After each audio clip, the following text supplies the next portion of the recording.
तो वेलकम, जय हिंद प्यारे दोस्तों। फॉर्मेटिव स्टडी में आपका स्वागत है। आज इस वीडियो लेक्चर में हम पढ़ेंगे इंटरनेट तथा इंटरनेट की सेवाएं। देखिए, ये टॉपिक काफी इंपॉर्टेंट है। यहाँ से लगभग आपके 4 प्रश्न क्लियर होंगे। वो चाहे अतिलघुत्री में पूछे जाए प्रश्न, ठीक है, या लघुत्री में प्रश्न, ठीक है। तो ये क्लास आपके लिए बहुत ज्यादा इंपॉर्टेंट है। स्किप नहीं करनी है, पूरी क्लास देखनी है। इस वीडियो में हम जानेंगे इंटरनेट क्या है, या कैसे काम करता है, और किन किन तरीकों से यह हमारी जिंदगी को आसान बनाता है। तो चलिए समझते हैं। चलिए देखिए, इंटरनेट क्या है। इंटरनेट एक वैश्विक नेटवर्क है, ठीक है, यानी ग्लोबल नेटवर्क है, ठीक है, जो दुनिया के सभी कंप्यूटरों और डिवाइसों को आपस में जोड़ता है, ताकि वे आपस में जानकारी साझा कर सकें, यानी इंफॉर्मेशन को शेयर कर सकें, ठीक है। तो इंटरनेट एक विशाल जाल है जो दुनिया भर के कंप्यूटरों को जोड़कर उन्हें एक दूसरे से बात करने, फाइल भेजने, वीडियो देखने, वेबसाइट चलाने आदि की सुविधा देता है। ठीक है, ये तो रही परिभाषा। अब चलिए आगे हम समझते हैं इंटरनेट की विशेषताएं कौन कौन सी हैं। तो देखिए, यह एक वैश्विक नेटवर्क है, यानी कैसा है, ग्लोबल नेटवर्क है, जो कंप्यूटरों को आपस में जोड़ता है। अगला है, देखिए, इसका उद्देश्य है जानकारी को दुनिया भर में साझा करना, यानी पूरी दुनिया में अगर जानकारी, किसी भी इंफॉर्मेशन को शेयर करना है, तो हम इंटरनेट का यूज करते हैं। यह एक माध्यम है, यानी ये एक मीडियम है, यानी ये माध्यम का कार्य करता है, ना कोई सामग्री नहीं है। ऐसा नहीं कि कोई सामग्री है जिसे आप टच कर सकते हैं, ठीक है। अगला है, देखिए, इसका उपयोग website, email, YouTube, social media, cloud storage आदि में होता है, ठीक है। यह हमेशा ऑनलाइन ही काम करता है, यानी इंटरनेट जो है हमेशा क्या है, ऑनलाइन ही काम करता है, ऑफलाइन काम नहीं करता है। इंटरनेट के जरिए हम मल्टीमीडिया कंटेंट को स्ट्रीम, डाउनलोड या शेयर करते हैं, ठीक है। इंटरनेट के माध्यम से ही हम किसी भी मल्टीमीडिया प्रोग्राम को चला सकते हैं, डाउनलोड कर सकते हैं, या जानकारी को हम शेयर कर सकते हैं, ठीक है। यानी बिना इंटरनेट कुछ भी पॉसिबल नहीं है। अगला देखिए है इंटरनेट की सेवाएं। अब हम समझते हैं कि सर्विसेज ऑफ इंटरनेट, यानी इंटरनेट पर मिलने वाली सभी सुविधाओं को इंटरनेट सर्विसेज कहा कहते हैं। यानी इंटरनेट पर जो हमें सुविधाएं मिलती हैं उसे हम क्या कहते हैं, इंटरनेट सर्विसेज। तो चलिए समझते हैं इंटरनेट की सेवाएं कौन कौन सी हैं। तो देखिए, पहली है वर्ल्ड वाइड वेब, ठीक है, जिसे हम कहते हैं WWW, ठीक है। वर्ल्ड वाइड वेब एक ऐसा सिस्टम है जो इंटरनेट के माध्यम से जुड़ा होता है, ठीक है, या जुड़ा हुआ है, और इसमें लाखों वेबसाइटें और वेब पेज होते हैं। यानी जो WWW है, इसमें बहुत सारी वेबसाइटें होती हैं, ठीक है। जब इंटरनेट पर किसी वेबसाइट को खोला जाता है, यानी जब भी हम इंटरनेट पर किसी वेबसाइट को खोलते हैं, जैसे www.google.com, तो वर्ल्ड वाइड वेब का ही इस्तेमाल हो रहा होता है, ठीक है। जैसे आप गूगल पर जाकर किसी जानकारी को आप खोज रहे हैं, ठीक है, किसी भी जानकारी को आप खोजते हैं, तो आप वर्ल्ड वाइड वेब का ही यूज करते हैं, ठीक है।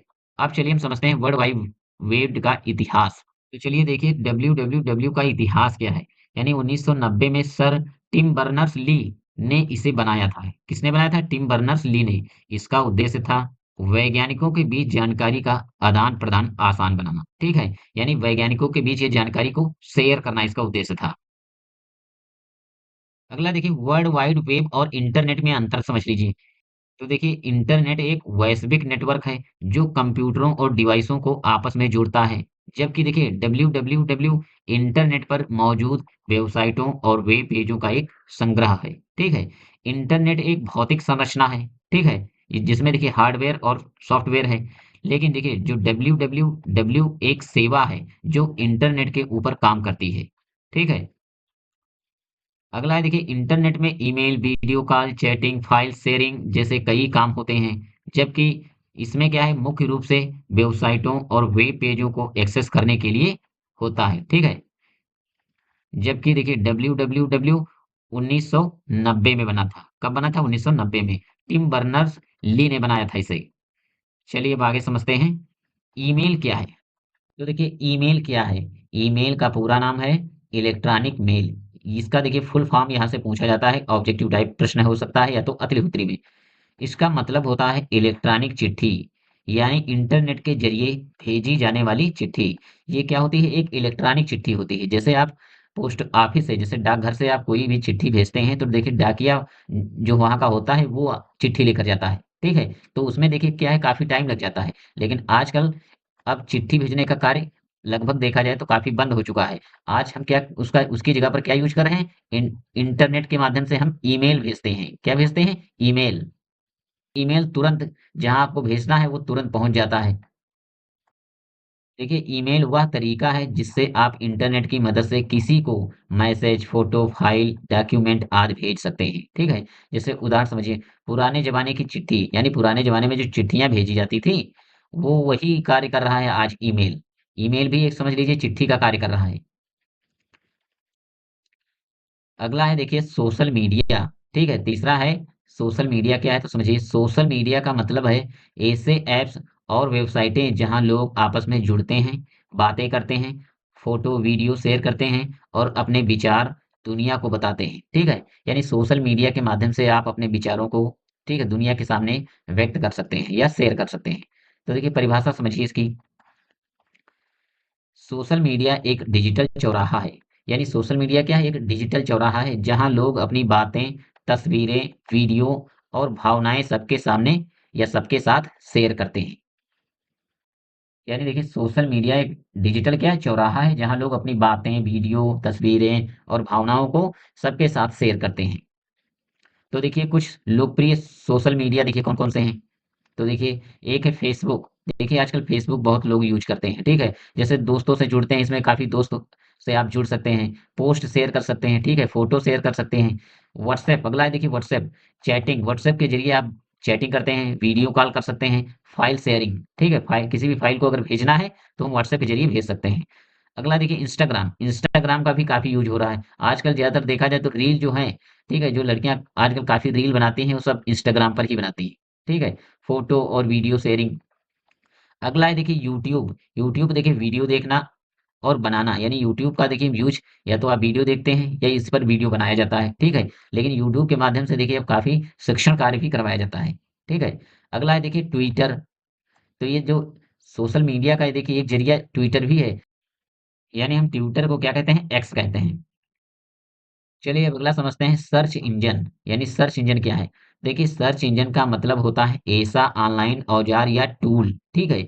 जहाँ कुछ भी लिख कर सर्च करते हैं और वह उससे जुड़ी जानकारी ढूँढ कर देता है, ठीक है? यानी किसी भी जानकारी को अगर ढूँढना है तो हम सर्च इंजन के माध्यम से उसको सर्च करते हैं, ठीक है? आसान शब्दों में समझिए, सर्च इंजन एक ऐसा सॉफ्टवेयर टूल है जो इंटरनेट पर उपलब्ध जानकारी को खोजने और उपयोगकर्ता के लिए प्रस्तुत करने का कार्य करता है। जब कोई शब्द या वाक्य दर्ज करते हैं, तो यह टूल वेब पर उसे जानकारी को ढूँढता है और परिणाम दिखाता है। ठीक है? चलिए उदाहरण समझिए, कौन-कौन से सर्च इंजन हैं? तो सबसे देखिए फ़ेमस अगर सर्च इंजन है तो गूगल है। किसी भी जानकारी को अगर आपको ढूँढना है या सर्च करना है, खोजना है, तो आप गूगल का इस्तेमाल कर रहे हैं। ठीक है? एक है देखिए बिंग सॉफ्टवेयर, और भी हैं सर्च इंजन। अगला है देखिए वेब ब्राउज़र। वेब ब्राउज़र क्या है? चलिए समझिए। वेब ब्राउज़र एक सॉफ्टवेयर एप्लीकेशन है जो इंटरनेट पर वेबसाइट्स और वेब पेजेज़ यानी वेब पेजेज़ को खोलने, देखने और इंटरैक्ट करने के लिए इस्तेमाल किया जाता है। ठीक है? जैसे आप देखिए सरल शब्दों में समझ लीजिए। जब कंप्यूटर, मोबाइल या टैबलेट पर किसी वेबसाइट जैसे गूगल, फेसबुक, यूट्यूब को खोला जाता है, तो वह वेब ब्राउज़र के द्वारा ही होता है। ठीक है? यानी जब कंप्यूटर या मोबाइल या टैबलेट किसी वेबसाइट को खोला जाता है तो वह वेब ब्राउज़र के द्वारा ही होता है, ठीक है? अब चलिए हम समझते हैं वेब ब्राउज़र के कार्य। तो वेबसाइट और वेब पेजेज़ खोलना, ठीक है? यह इंटरनेट पर किसी भी वेबसाइट को खोलने का अवसर देता है, ठीक है? दूसरा है देखिए प्रश्नों को प्रदर्शित करना, यानी ब्राउज़र वेबसाइट के टेक्स्ट, चित्र, वीडियो आदि को दिखाता है, ठीक है? अब चलिए समझते हैं प्रमुख वेब ब्राउज़र, यानी वेब ब्राउज़र कौन-कौन से हैं? तो देखिए, पहला वेब ब्राउज़र है गूगल क्रोम, ठीक है? मोज़िला फायरफॉक्स, सफारी एप्पल के लिए है, ठीक है? माइक्रोसॉफ्ट एज और ओपेरा, ये कैसे हैं? ये प्रमुख वेब ब्राउज़र हैं। अगला समझिए क्लाउड स्टोरेज क्या है? तो चलिए समझते हैं। देखिए, क्लाउड स्टोरेज एक ऑनलाइन सेवा है। ये कैसा है? एक ऑनलाइन सेवा है जिसके माध्यम से उपयोगकर्ता, ठीक है? उपयोगकर्ता इंटरनेट के ज़रिए अपने डेटा जैसे फ़ोटो, वीडियो, डॉक्यूमेंट्स आदि को दूरस्थ सर्वरों पर स्टोर कर सकते हैं, ठीक है? यहाँ पर आप डेटा को, फ़ोटो, वीडियो, ठीक है? इसको क्या है? स्टोर करके रख सकते हैं, ठीक है? किसमें? क्लाउड स्टोरेज में। ये आपके मोबाइल फ़ोन में होगा। फ़ाइल को कहीं से भी एक्सेस किया जा सकता है, यानी फ़ाइल को हम कहीं से भी देख सकते हैं। उदाहरण देखिए गूगल ड्राइव, ड्रॉप बॉक्स और वन ड्राइव। ठीक है। चलिए अगला समझते हैं ऑनलाइन बैंकिंग। ठीक है। बैंक के कार्य जैसे बैलेंस देखना, पैसा भेजना, बिल भरना आदि कार्य इंटरनेट से कर सकते हैं। ठीक है। उदाहरण SBI, net banking, UPI, Paytm, phone पे। ये सब क्या है? Online banking. अब चलिए समझते हैं ई कॉमर्स क्या है। तो ई कॉमर्स देखिए इंटरनेट पर सामान खरीदने और बेचने की सुविधा, ये क्या कहलाती है? E commerce. ठीक है। जैसे अमेजोन, फ्लिपकार्ट, मीशो, ये सब कैसे हैं? ई कॉमर्स हैं। इन पर आप किसी भी वस्तु को खरीद या बेच सकते हैं। अगला देखिए ऑनलाइन कम्युनिकेशन, ये इंपॉर्टेंट है। देखिए ऑनलाइन कम्युनिकेशन का मतलब है इंटरनेट की मदद से बातचीत करना और जानकारी साझा करना। यानी जो देखिए ऑनलाइन कम्युनिकेशन होता है उसकी मदद से हम बातचीत कर सकते हैं, किसी भी जानकारी को शेयर कर सकते हैं। ठीक है?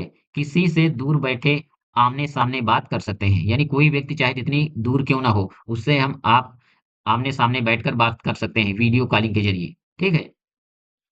तो ऑनलाइन कम्युनिकेशन के उदाहरण देखिए जैसे व्हाट्सएप है, व्हाट्सएप पर आप चैटिंग करते हैं, ज़ूम मीटिंग, ठीक है? गूगल मीट, तो इन पर हम क्या कर सकते हैं? ऑनलाइन कम्युनिकेशन यानी ऑनलाइन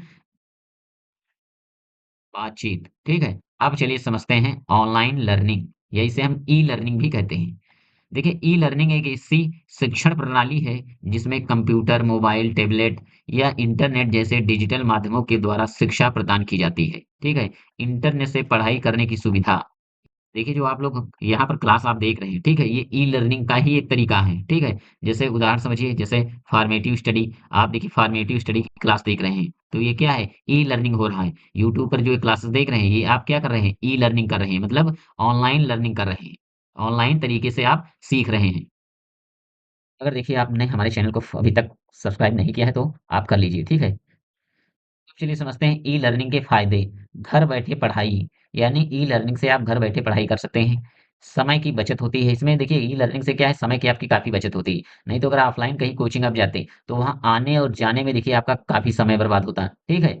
और कभी भी, कहीं भी सीख सकते हैं। ठीक है? अब आप कभी भी, किसी भी समय आप सीख सकते हैं। ठीक है?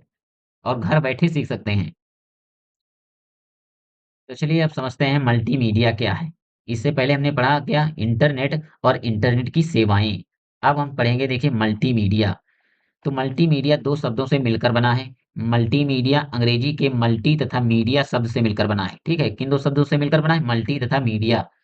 मल्टी का अर्थ होता है बहु या विविध, और मीडिया का अर्थ होता है माध्यम।